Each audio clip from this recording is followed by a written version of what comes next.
నమస్తే, welcome to our channel. నేను ప్రియాంకరం. Pinnelli brothers కోర్టులో లొంగిపోవడం మనకు తెలిసిందే. కోర్టు 14 రోజుల రిమాండ్ విధించడం కూడా అందరికీ తెలుసు. ఏ కేసులో? జంట హత్యల కేసులో.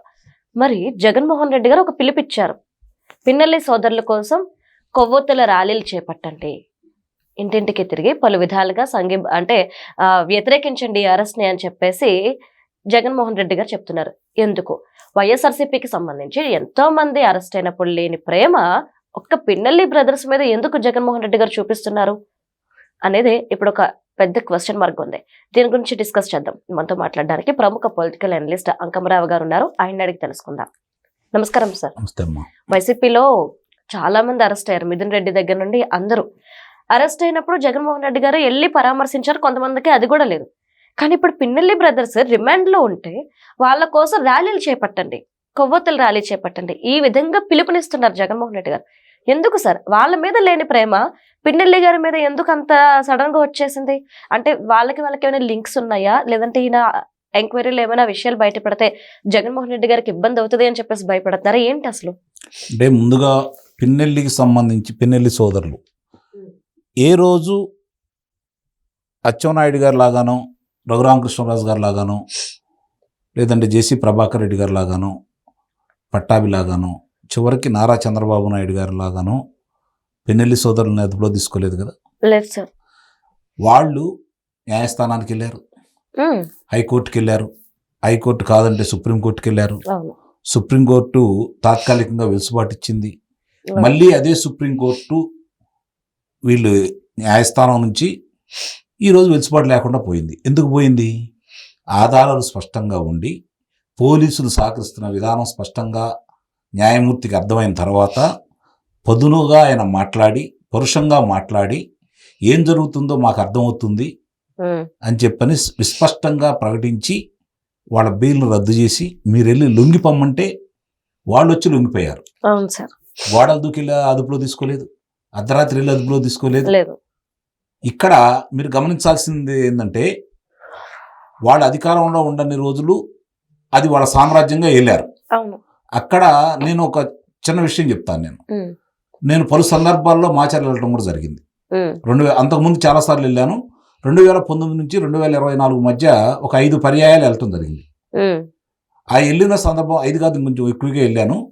వెళ్ళిన సందర్భంలో మేము అక్కడ బస చేసిన చాటుగా చూసుకుంటా ఉంటే టీవీల్లో ఈటీవీ రావట్లేదు, టీవీ5 రావట్లేదు, ఏబిఎన్ రావట్లేదు. అప్పట్లో బ్యాన్ చేశారు సార్. ఏందని అడిగాను.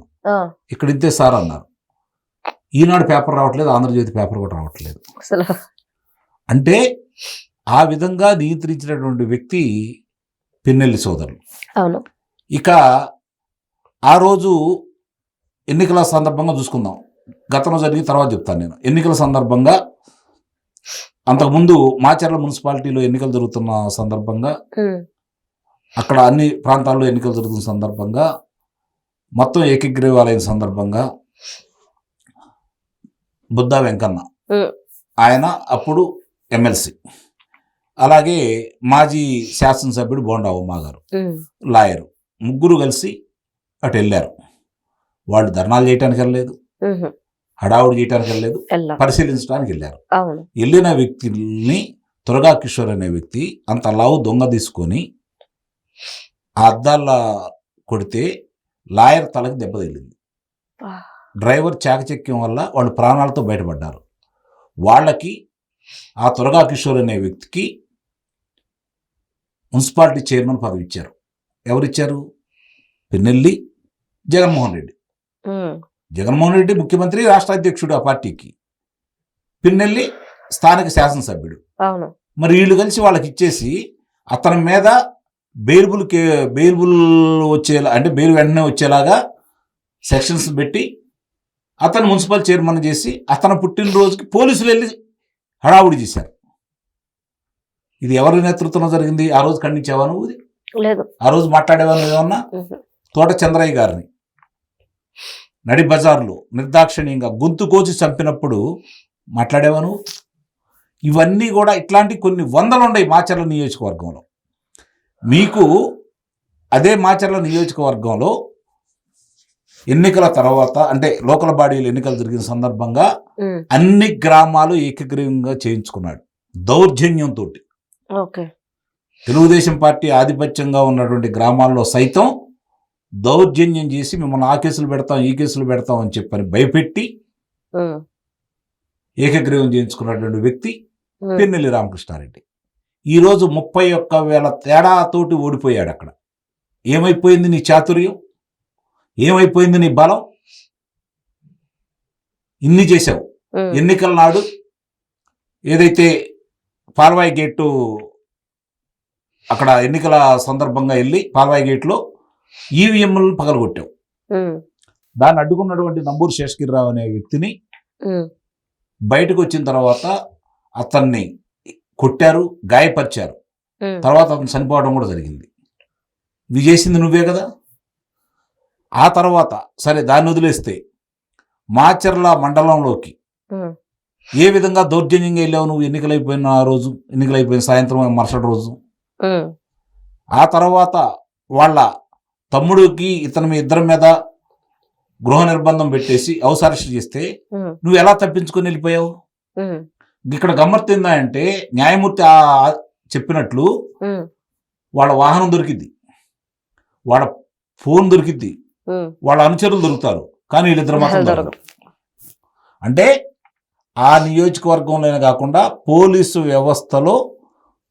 వ్యవస్థని వాళ్ళు ఎలా చెప్పు చేతుల్లో పెట్టుకున్నారో దీన్ని బట్టి మీరు అర్థం చేసుకోవాలి. అవును.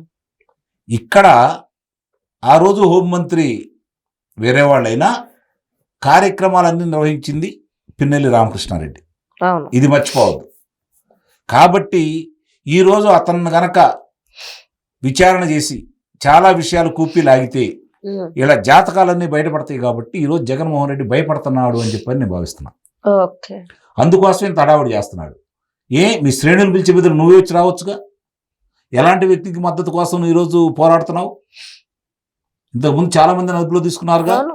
వాళ్ళ కోసం ఇలాంటి హడావుడి చేయలేదుగా. ఇతనికి ఎందుకు చేస్తున్నావు? ఇది కారణం. ఇంకోటి, ఆ రోజుల్లో 2014-2019 వరకు తెలుగుదేశం పార్టీ, భారతీయ జనతా పార్టీ అధికారంలో ఉన్న సందర్భంగా గురిజాల నియోజకవర్గంలో ఈ సరస్వతి పవర్ అండ్ సిమెంట్ ఆ, కంపెనీకి భూములు తీసుకున్నారు, కొంత కేటాయించారు. ఉమ్, ఆ భూముల్లో పనులేమీ జరగట్లేదని, నిర్మాణాలు చేపట్టలేదని, నిర్మాణాలు చేపట్టినప్పుడు వాళ్ళకే ఇద్దామని చెప్పని అక్కడ ఉన్నటువంటి సన్నకారు చిన్నకారు రైతులు, బలహీన వర్గాల వాళ్ళు మళ్ళీ వ్యవసాయం చేసుకుందామని వెళ్తే నీ నియోజకవర్గంలోకి వెళ్ళి ఈ పిన్నెల్లి వాళ్ళ తలకాయలు పగలగొట్టాడు రైతులు. ఉమ్, అంతటి దౌర్జన్యం చేసినటువంటి వ్యక్తి పిన్నెల్లి రామకృష్ణారెడ్డి. ఉమ్, ఇవాళ అలాంటి వ్యక్తి కోసం జగన్మోహన్ రెడ్డి ఆరాట పడుతున్నాడు అంటే జగన్మోహన్ రెడ్డి గుట్టుమట్లన్నీ ఎన్ని ఉన్నాయో మీరు ఆలోచించుకోవాలి. అతని దగ్గర ఉమ్, అతను చేసిన 5 సంవత్సరాల మాచర్ల శాసనసభ్యుడిగా అతను నిర్వహించిన కాడి నుంచి ఉమ్, ఇప్పుడు అన్ని ఒక్కొక్క విషయాలన్నీ బయటకు వస్తున్నాయి కదా. కాబట్టి దీంతో పాటు రేపు పొద్దున ఎన్ని విషయాలు బయట పెడతాడు అన్న భయం కొద్దీ మాత్రమే చేస్తున్నాడు. ఇందాక నేను ఉదాహరించినట్లు అతన్నేమీ అర్ధరాత్రి పూట వెళ్ళి అదుపులో తీసుకోలేదు, ఇబ్బంది పెట్టలేదు. న్యాయస్థానం చెప్పితే లొంగిపోమంటే వచ్చి లొంగిపోయాడు. ఉమ్, అయినా సరే పోలీసులు అతను అదుపులో తీసుకోవాలి. ఇది గమనించుకోండి. ఇవన్నీ కూడా చూసిన తర్వాత, జరిగినవన్నీ ప్రపంచానికి తెలిసిన తర్వాత కూడా పిన్నెల్లి సోదరుల గురించి జగన్మోహన్ రెడ్డి ఇంత ఆరాటపడుతున్నాడంటే అతని మనస్తత్వం ఎలాంటిదో, ఎలాంటి వాళ్ళని ప్రోత్సహిస్తాడో దీన్ని బట్టి అర్థం చేసుకోవాలని చెప్పని అయితే ప్రజలను కోరుకుంటున్నాం. Right. Thank you so much sir.